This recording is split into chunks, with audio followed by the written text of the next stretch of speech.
السلام علیکم، صبح بخیر۔ فرمان مصطفیٰ صلی اللہ علیہ وآلہ وسلم ہے، جمعہ کے دن نیکیوں کی تعداد کو 2 گنا تک بڑھا دیا جاتا ہے۔ عسکری نیوز پوائنٹ یوٹیوب چینل کی جانب سے امت مسلمہ کو جمعہ مبارک۔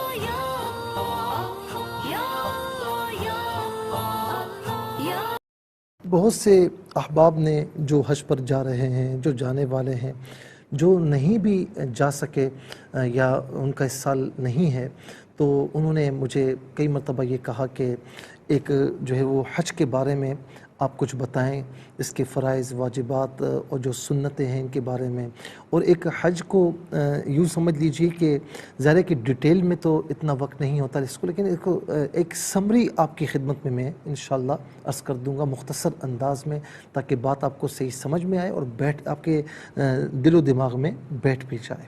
اچھا، ایک بات ناظرین سب سے پہلے کہ حج کہتے کسے ہیں؟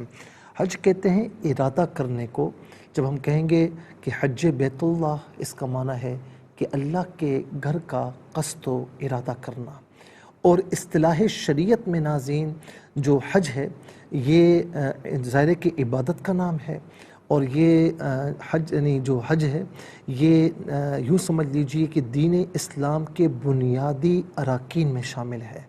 جہاں پر دین اسلام کے بنیادی اراکین کی بات کرتے ہیں تو وہاں پر شہادت یعنی کلمہ شہادت ہے نمبر 1، پھر نماز، روزہ، حج، زکوٰۃ، 5 ارکان ہیں نا، تو 5 اراکین میں سے پھر ایک بڑا رکن جو ہے وہ حج بیت اللہ ہے۔ اور یہ ظاہر ہے کہ ہر مسلمان پر فرض نہیں ہے، وہ مسلمان جو صاحب استطاعت ہو۔ اب اس میں اور بھی شرائط ہیں کہ غلام نہ ہو، ظاہر ہے کہ غلامی کا تصور تو آج کل اس طرح ہی نہیں ہے۔ دوسرا یہ ہے کہ جو ہے وہ مسلمان کے بارے میں ہے، ظاہر ہے کافر پر تو نہیں ہے، غیر مسلم پر نہیں ہے۔ اور ایک یہ بھی کہ اس سے روکا گیا نہ ہو، یعنی کوئی چیز حج کے لیے مانع نہ ہو۔ اور یہ مثال ہمیں پہلے سمجھ نہیں آتی تھی، لیکن کووڈ-19 میں ظاہر ہے کہ جو صاحب استطاعت بھی تھے تو وہ حج کو نہیں جا سکتے تھے، اس لیے کہ سب کچھ بند تھا، سارے معاملات تھے، تو یہ بھی ایک شرط ہے۔ تو اس میں ناظرین یہ ہے کہ زندگی میں ایک بار وہ صاحب استطاعت مسلمان مرد ہو یا عورت ہو۔ صاحب استطاعت مینز کیا ہے؟ صاحب استطاعت مینز یہ ہے کہ اتنی اس کی استطاعت ہو، اتنا اس کے پاس مال ہو کہ جانے کا یعنی آنے جانے کے جو تمام اخراجات ہیں، ظاہر ہے کہ اس میں ویزا بھی ہے، ٹکٹنگ وغیرہ بھی ہے، پاسپورٹ وغیرہ بھی ہے، پھر وہاں تک جانے کا جو پروسیس ہے وہ سارے مال و اسباب اس کے پاس موجود ہوں، پھر وہاں پر رہنے کا جو خرچہ ہے وہ بھی اس کے پاس موجود ہو، پھر اس کے ساتھ جو ہے وہ دوبارہ واپس آنے کا خرچہ وہ بھی موجود ہو، پھر اس کے ساتھ ساتھ جو اپنے زیر کفالت گھر میں اپنی اولاد کو، گھر والوں کو چھوڑ کر جا رہا ہے تو ان کی کفالت کی ذمہ داری بھی اس پر ہے، تو وہ بھی خرچہ موجود ہو۔ تو زندگی میں ایک بار اس پر حج فرض ہے، اور حضور نبی کریم علیہ السلام نے اپنی پوری حیات طیبہ میں جو ہے وہ ایک بار حج فرمایا ہے۔ اچھا، اب قرآن کریم میں بھی ہے نا، وَلِلَّهِ عَلَى النَّاسِ حِجُّ الْبَيْتِ مَنِ اسْتَطَاعَ إِلَيْهِ سَبِيلًا، اور اللہ کے لیے لوگوں پر یہ لازم ہے کہ وہ حج بیت اللہ کریں جس کی استطاعت ہو۔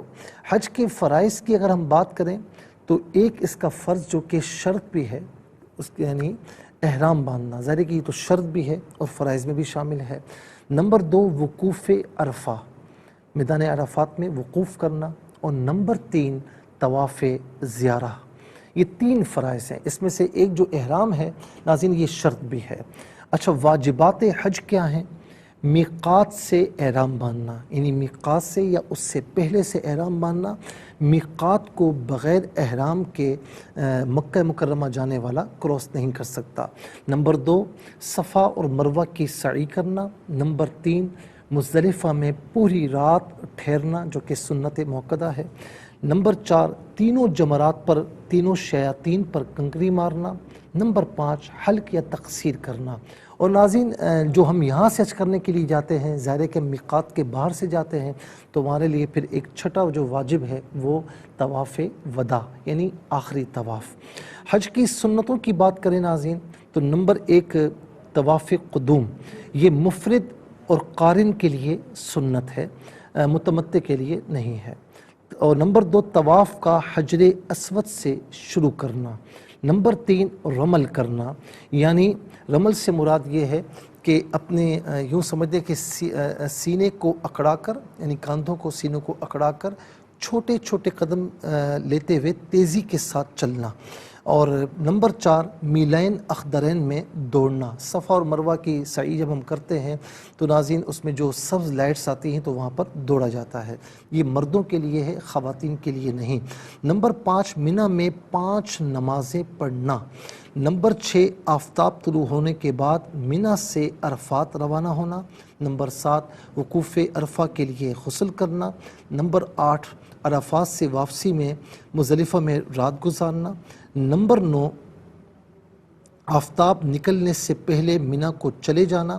اور نمبر 10 اور 11 کی راتیں منی میں گزارنا۔ اچھا، جو ہم نے کہا واجبات حج میں مزدلفہ میں ٹھہرنا، تو اس کا جو وجوبی وقت ہے وہ یعنی رات گزارنے کے بعد صبح صادق سے جو ہے وہ طلوع آفتاب تک یہ وجوبی وقت ہے، یعنی اس پہ تو ٹھہرنا ہی ہے، لیکن رات گزارنا یہ سنت موقدہ جس طرح ہم نے ابھی آپ کی خدمت میں عرض کیا۔ تو یہ فرائض، واجبات اور سنتیں ہم نے آپ کی خدمت میں عرض کی۔ پھر انشاءاللہ ناظرین اس کی ایک سمری بھی منی سے لے کر دوبارہ منی تک آپ کی خدمت میں عرض کریں گے۔